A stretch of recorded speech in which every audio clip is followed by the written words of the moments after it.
Alors pourquoi j'ai décidé de parler de ce film? Bah parce qu'il fait un peu l'actualité, effectivement. Apparemment un reboot ou un remake, en tout cas un nouveau film Starship Troopers serait dans les tuyaux. Alors est-ce que Disney veut aussi surfer sur le fait que ça fonctionne bien notamment avec Alien, Romulus. Ils ont aussi une série Alien sur la plateforme qui va arriver. Ils ont même relancé aussi Predator avec Ulfrin Prey. Il y a un autre qui va arriver. Est-ce que le côté justement SF, monstre, ils se sont dit allez hop, on y va. Parce que oui, le film que je vais parler là, la version 97, est disponible sur Disney+. Donc, alors qu'est-ce que c'est justement qu'on l'avait eu? Est-ce que c'est un classique ou un nanar SF? On en parle après le générique. Soit on meurt en héros, soit on vit assez longtemps pour se voir endosser la peau du méchant. Pour ce genre de choses, il existe des hommes comme moi. Il t'arrive de saigner. Vous pouvez respirer, vous pouvez cligner des yeux, vous pouvez pleurer. Ah, m'a ramené le conduit celle-là. Maintenant que j'ai votre attention, Accroche-toi, petit. Comme dit dans l'intro, voici l'affiche de ce film des années 90, ce film de science-fiction. Alors, le pourquoi du comment, donc nous sommes dans un futur très très très proche, hein, quand on voit déjà la tenue, tout ça, les armes.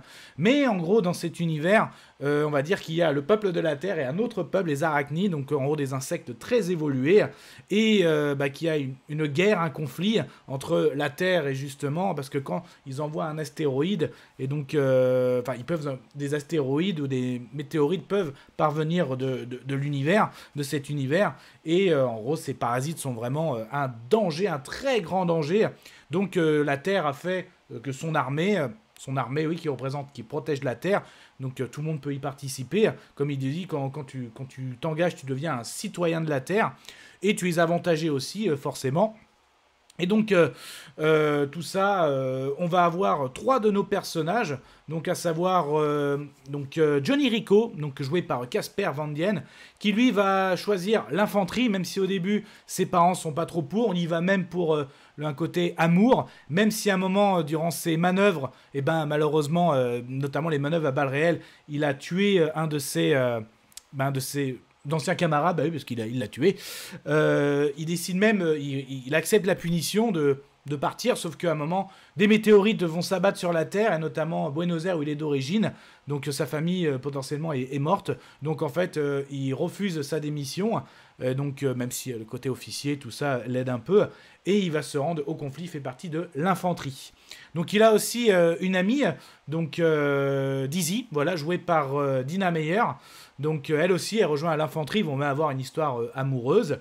Une autre femme, donc Carmen, jouée par Denise Richards, notamment dans les années 90, donc on a vu dans Sex Crime. Donc elle est plutôt dans les unités pilotes, donc une pilote très très douée, et il voit bien, même quand elle fait ses premières manœuvres, c'est en dehors de la simulation, donc elle fait presque des créneaux avec des vaisseaux à quelques mètres, quelques centimètres près, donc elle est très très douée.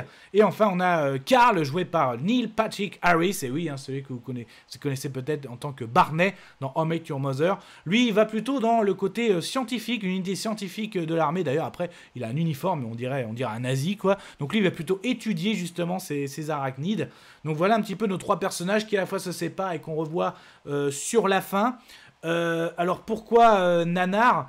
En fait, quand tu vois les tenues, les uniformes, waouh, ça fait très très. Les armes à feu, ça fait, c'est pas du tout adapté, je trouve. Quand tu vois, il y a des vaisseaux, entre les vaisseaux spatials, toute unité mobile spatiale, que je trouve qu'il n'est pas très bien fait au niveau effets spéciaux, et ils ont des armes pas très ouf, les tenues sont pas ouf, même les casques c'est même très très moche, donc non, les effets spéciaux sont vraiment dans les arachnides, j'ai envie de dire, hein, voilà, dans ces fameux monstres.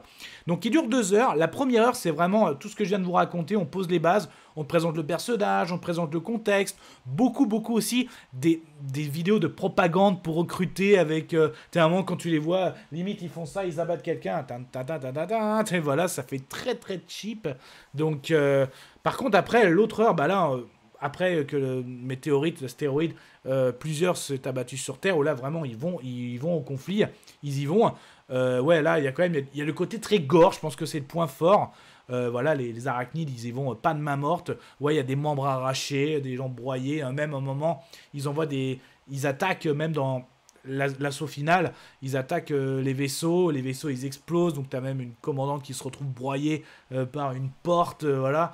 Donc c'est vraiment le côté gore vraiment aussi qui est bien fait. Et un petit peu les arachnides, mais on a du mal à les voir parce qu'ils se déplacent très très vite, enfin vraiment les identifier et tout, mais je pense que voilà, le budget essentiellement est passé sur ces extraterrestres, et vraiment le côté gore aussi, hein, vraiment quand ça transperce tout ça.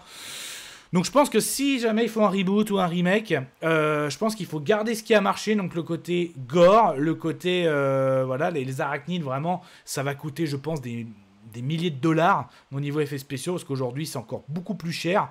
Je pense qu'il faut qu'ils s'améliorent d'un côté des armes, des uniformes, des vaisseaux. C'est vraiment là-dessus qu'il faut s'améliorer. Après voilà, il faut moderniser un petit peu aussi les histoires, parce qu'entre l'autre qui va dans l'infanterie par amour, pour gagner, voilà, qui veut pas écouter ses parents, voilà aussi la pilote qui ouais, je suis bien que je suis au-dessus de tout le monde, tout ça. Peut-être un peu moderniser tout ça. Ça peut faire un film sympa de SF, hein, vraiment, mais je pense que ça va coûter très très cher. Si le casting est trop puissant aussi, alors si le casting est fort, plus les effets spéciaux au niveau des vaisseaux, les tenues, enfin les costumes, les effets spéciaux au niveau des arachnides, voilà, même la fin, je la trouve un peu, quand ils capturent l'espèce de cerveau là, assez facilement, enfin, c'est un peu bizarre, même quand ils font des expériences, tu vois les trucs censurés là, quand ils montrent ça à la télé au peuple, donc c'est un peu spé, voilà, c'est... Alors, c'est pour ça, moi, mi-nanar, mi-classique. Alors là, je l'ai vu il y a très longtemps. Donc, il y a un côté nanar, il y a un côté aussi classique, parce que pour moi, la première heure, tu dis c'est un nanar, la deuxième heure, quand même, c'est quand même une sacrée boucherie, quoi. C'est une sacrée boucherie SF, des grosses scènes de combat, tout ça. Et là, mettre ça dans les années 2025, 26, 27... Ouais, ça peut donner quelque chose de sympa, mais ça va coûter très très cher. Et est-ce que justement il y aura des priorités à prendre? Et pour moi, il faut garder le côté gore et le côté aussi voilà, des arachnides. Voilà. Bon, on verra ce que ça va donner. Alors pour vous, est-ce que c'est un classique? Est-ce que c'est un nanar? Est-ce que pour moi c'est les deux? Voilà, pour moi, mi-nanar, mi-classique. Est-ce que vous attendez d'ailleurs reboot, remake? Je sais, on en a marre des reboots, des remakes. À chaque fois, soit on réécrit tout, soit on reprend, mais c'est pas exactement pareil. Bon. En tout cas, voilà, je voulais partager mon avis sur, c'est de la science-fiction, c'est la cam de la chaîne, n'hésitez pas à vous abonner, prenez soin de vous, Ken à vous. Je vous souhaite une agréable soirée. Désolé pour le bordel. Au revoir.